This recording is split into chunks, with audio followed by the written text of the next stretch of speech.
Before I introduce my next speaker, actually, Kearon, you can come up and start getting your PowerPoint thing prepared as I'm introducing him. This is Kearon Blackford, originally from Jamaica. I guess he still is, but right now he's living in Tijuana, Mexico, where he's soon to marry his sweetheart, Aldeas Trujillo. She couldn't make it for medical reasons, so he is here on her behalf. But let me tell you why he's here and why I'm involved in Tijuana, Mexico. 2 years ago, well, let's go back before that. Up until 2 years ago, my main focus was helping destitute children, street kids, and so on. I had the opportunity 2 years ago in 2014 to attend a conference on the rights of the child in Puebla, Mexico.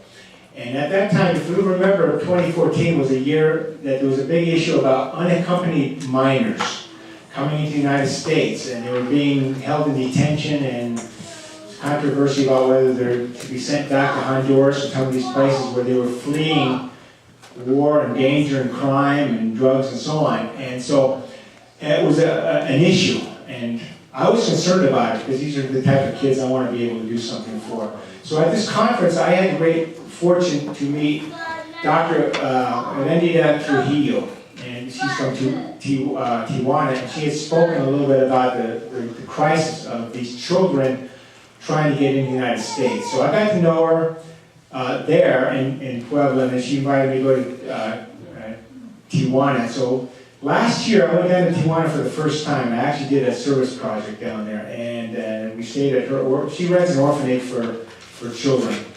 And she was wonderful because she introduced me to several other advocates that are working with children, and soup kitchens and various other organizations. She is not just one of these people that, like a mother hen, has to protect all of her assets. She is out in the community trying to help everyone and trying to help a lot of people. She's a wonderful woman. I sure wish that she could have been here today. But last year, she also got engaged to this wonderful man here who was also working with Aldeas Infantiles, SOS. He can maybe say a little bit about himself. You'll have a chance to listen to a beautiful Jamaican accent now. One word. A year ago, when we were down in Tijuana, there were refugees and migrants, so mostly Mexicans and Central Americans trying to get to the United States, many that were apprehended as illegals in the United States, sent back across the border, and so on. But there were no African or Haitian refugees. Who would have thought such a thing? As of the past 6 months, the situation has gotten horrible. There are hundreds, if not upwards of 1,000 Haitian refugees on the streets in Tijuana right now. It's an incredible story how they got there. But I will turn the time over to him. But first let me just say, okay, we're mainly looking, the issue of refugees is a global issue. It's all over the world. But two countries in particular really are facing the brunt of the refugee issue right now. One is Syria, that we've had heard about from Lars Eggerson. The other is Haiti, and they have been through tremendous ordeals for the past several years, going back especially to 2010 with the earthquake that it didn't just kill and destroy many people and buildings and so on, but it also caused a flight, an exodus of many Haitians who had the means to leave, do so. Some went to the United States, but most of them went to South America, to countries such as Brazil. And because of the economic problems in Brazil right now, many of them are being forced to flee. So this is another country that's just facing terrible economic hardships. And Kearon here will be able to address some of those. Thanks. Thank you very much, Neil. Good morning, everybody. I am visiting Utah for the very first time. I'm from a tropical country, so the weather is a little different from me, so my body is still adjusted to the changes. Well, Neil gave you an introduction in terms of who I am, but let me just tell you just a little bit about me. Well, I am a psychologist. I've been working with children specifically in low-income communities in Jamaica, and specifically children who have lost parental support, who are in need of parental support. And I've been working with SOS Children's Villages for some time. And then there's where I met Aldeas. And so you know how the story goes. Boy meets girl, and then boy leaves to girl's country. So I'm in Tijuana right now. I've been there for 4 months. I went specifically to work with children, really, because that's where my core expertise is. However, I realized that there's a quite booming situation as it relates to a lot of refugees, and I decided that I wanted to do something to help. And so far, I've been basically raising awareness as it relates to the situation in Tijuana, and also raising not only awareness among the universities, one of the universities in Baja, but also requesting supplies like food supplies and clothing to assist with the refugees that are there. So that's what I have been doing. And Aldeas introduced me to Neil, and Neil invited me here. So I'm going to try to give you just an overview in terms of what the situation is here in Tijuana. So Tijuana, Baja California is one of the states in Mexico. It has been always in a place for refugees leaving, coming from Central America and Southern Mexico for some time now, because Tijuana borders with California, and there are 2 crossing points on that border crossing. There is San Isidro and Otay Mesa. And so those 2 border crossing points, that's the busiest border crossing in the world. There are approximately 200,000 persons that transit each day through that border, right? Now, what has happened is that there has been a response as it relates to the NGOs coming up to do work with the refugees in the area. Now, as it relates to the Mexican government, there are 3 levels of government. There's the municipal, which is the city, and then there's the state, which is a different state government, and then there's the federal. They have been providing aids, actually, to provide assistance. Now, there has been a crisis since that. In late May to mid-July, there has been high numbers of refugees leaving from at least 24 countries, descending on Tijuana, knocking on the doors of US to seek political asylum. Now, there have been in excess of 4,000 refugees who are seeking political asylum. This picture presents just a snapshot of what happens, because quite a number of them descend on Tijuana. The Mexican government there has been providing assistance, and this is just like a picture of what happens on an original, like the initial steps when they do come. Some of them are not able, because primarily now there are just at least 5 shelters that are working with refugees in Tijuana, and so they are bursting at the seams. A little more from now, I'll tell you more about these shelters and what the work that they do, but it's a situation of great concern. And these people are displaced because of a number of reasons, and they are seeking a better life. They are leaving their countries because of poverty, because of violence, because of various issues that are affecting them, with the hope of getting a better life for themselves and their families. All right, so the regions that the refugees leave from are from southern Mexico, Central America, Africa. There are some that leave from Eastern Europe and the Caribbean as well. Specifically in the Caribbean is not the general Caribbean, but specifically Haiti and Cuba. Now let's give you a breakdown in terms of what are the states that they leave from. In southern Mexico, there are 2 states, southern Guerrero and Michoacan. Now, in these southern states, the Mexicans are fleeing due to gang violence, which is often fueled by the drug cartels. Their lives are in danger, and the police offer little or no protection.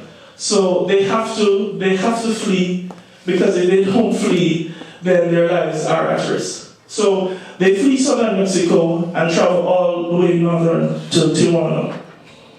Then there are refugees from Central America, particularly Hondurans, El Salvadorans, Guatemalans, and Nicaraguans. Again, here we have quite a number of drug cartels and gangs within these countries, and they extort, they kidnap, and they threaten to take lives of the adults and the children.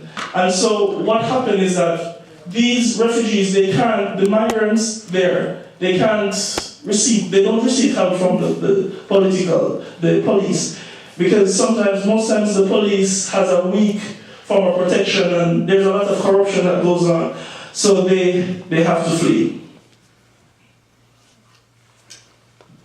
Then there's another group of refugees from Africa, from Ghana, Nigeria, Congo, Senegal, and Togo.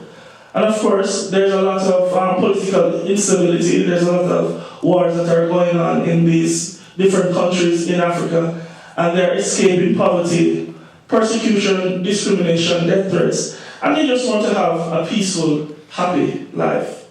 And so quite a number of refugees from these African countries are coming. Then there is Eastern Europe. Not quite many, but you have refugees from Armenia, Romania, Russia, and Ukraine who are fleeing due to violence, political instability, and torture. Then we have the Caribbean. The two countries that most refugees come from the Caribbean to Tijuana, are Cuba and Haiti. Now I want to concentrate on Haiti for a while, because Haiti is considered one of the poorest countries in the Western Hemisphere. And as we all know, that they got an earthquake of, I think, in excess of magnitude 7 in 2010. And so their lives were displaced because of that. And a lot of countries across the world has opened up their borders to assist them. Now, in addition to that, 80% of the population are living under the poverty line, and 54%, are in abject poverty, according to the CIA World Factbook. Now, the Brazilian government decided that they would open up their gates to accept the Haitian refugees. And so tons of Haitian refugees have descended onto Brazil for a better life, right? Now, the situation has been complicated this year, because this year Haiti got a Hurricane Matthew, that devastated a lot of the houses and some towns on the southern coast. And so a lot of them lost lives, and they are displaced because of this. So they have to flee. So the Haitians now who settled in Brazil, they decided to leave because of the political instability that is going on in Brazil. There's a crumbling government, lack of employment opportunities. There was also an increase in violence, and there was growing anti-immigrant sentiment among the locals. So they decided to travel upwards to Tijuana. And this is just a map of the Latin American Caribbean, and I just want to show you the journey. So they start out in Haiti, they leave, then they go to Brazil where they find, I wish I had a pointer, but they go to Brazil where they find employment and opportunities. Now, because of the situation in Brazil, they have to travel to Colombia. Now, when they travel to Colombia, Colombia is a very dangerous country, and so many of them are kidnapped. Some of them lose their lives, and it's very difficult for them to travel through Colombia. So this leg is extremely dangerous. After some who make it from Colombia, they travel upwards to Panama, and this traveling is not done in terms of, say for example, throughout a week. Sometimes it's 4 or 5 months, sometimes it's 7 months. So it's a long journey, and sometimes each time they stop into a country, they have to, find employment or sell on the street or go to shelters because they have to save enough money to make the other journey to another country. So from Panama, they go to Costa Rica, from Costa Rica to Nicaragua, and then they go upwards to El Salvador, then Honduras. Honduras, again, is another very difficult country for refugees because of the cartels and the political instability that exists in Honduras. And then those who make it from Honduras go to Guatemala, and then from Guatemala, they could go to a southern state in Mexico called Chiapas, and from Chiapas, the Mexican government gives them they give them a 21-day stay in the country because they know that they're seeking political asylum in the United States. So what happened is that then they go upwards to Tijuana. So this is a photo of some of the lines when they reach Tijuana. And this is what happens when they arrive in Tijuana, because many of the times the shelters can hold, depending on which shelter, it can hold say about like 100 persons, and then you have in excess of 200 persons coming or more on any given trip. And so sometimes there's not enough room in the inn, so they have to sleep on the streets. All right, so how is it that what has been the response to the crisis? All right, as I said before, there has been primarily 5 shelters that have been working with these refugees. And there are other church groups that have volunteered and have taken refugees and have given them a home and food and supplies and other things. However, these are the 5 ones that have been doing majority of the work with them. Now, so what do the shelters offer? They offer accommodation, meals, a shower, clothes, supplies, internet access, and so on. For the refugees that comes from southern Mexico, sometimes they offer them employment opportunities. And then for quite a number of the shelters, they have psychologists and they have social workers and they have doctors who provide that kind of medical and counseling services to the refugees. Now, from late May to the present, they have assisted in excess of 8,000 refugees seeking political asylum. Now, the 5 organizations are, first one is Desayunos Padre Chava. I hope I get it right. My Spanish is not so good. And then there is Casa del Migrante. Then there is Madre Asunta, and then there is the Salvation Army. The Salvation Army has 2 different shelters. They have one specifically for men, and then another one for women and children. So I'm just going to give you in terms of a pictorial of what the shelters do. So this is Salesiano, and as you see the lines out there, just gathering in terms of the processing and assistance. This is one of the hallways where they sit down for their awaiting meals. Not sure if it's breakfast or lunch, but they're awaiting meals right here. And this is one of the houses that works with children and women. And this is one of the sisters that works with these women, these children. This is another picture of the Casa Asunta. And this is the Salvation Army that provides services to the refuge. And this is the woman who is in charge of the Salvation Army that provides help to women and children. She is Karina. Met her, she's a beautiful woman. Both herself, she provides help with the women and children, and her husband is in charge of the male shelter. All right, so how is it that you can help this crisis that is going on in Tijuana? All right, first, financial resources. When I talk to the houses, the shelters, they are stretched. because some of them budgeted for, say, 300 persons per month, and they're taking care in excess of 1,000 per month.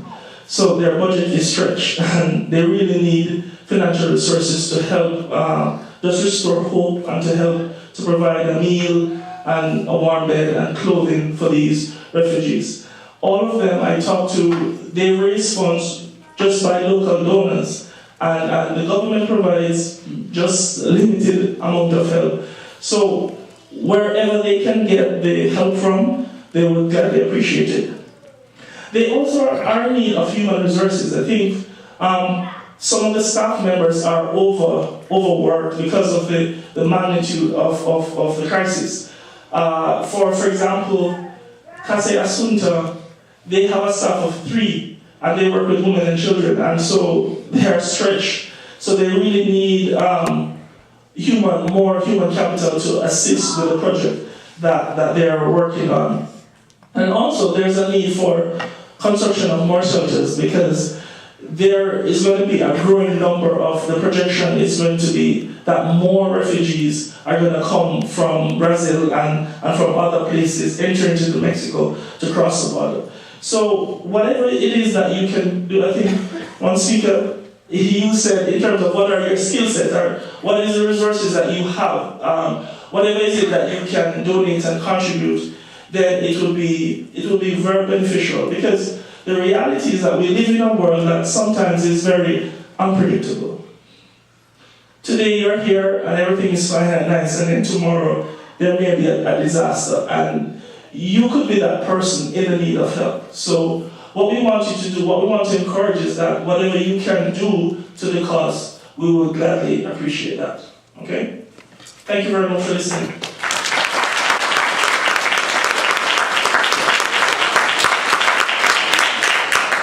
Thank you, Kearon. Well, that kind of brings me back into the picture now of why I'm here and why I feel that this is so important to have this conference about refugees. Because for Thanksgiving week, I'm taking a group of volunteers down to Tijuana to help not only the orphanage where we have been going several times in the past year with volunteers, but now the specific need to help these soup kitchens and these shelters. So we're taking some volunteers with us. There are some here that went with us last year, but we're specifically looking for support, like with blankets, hygiene materials, soap, whatever. So we are getting together materials that we'll be taking down with us. So this is a practical thing that you and others in the community can help us put together.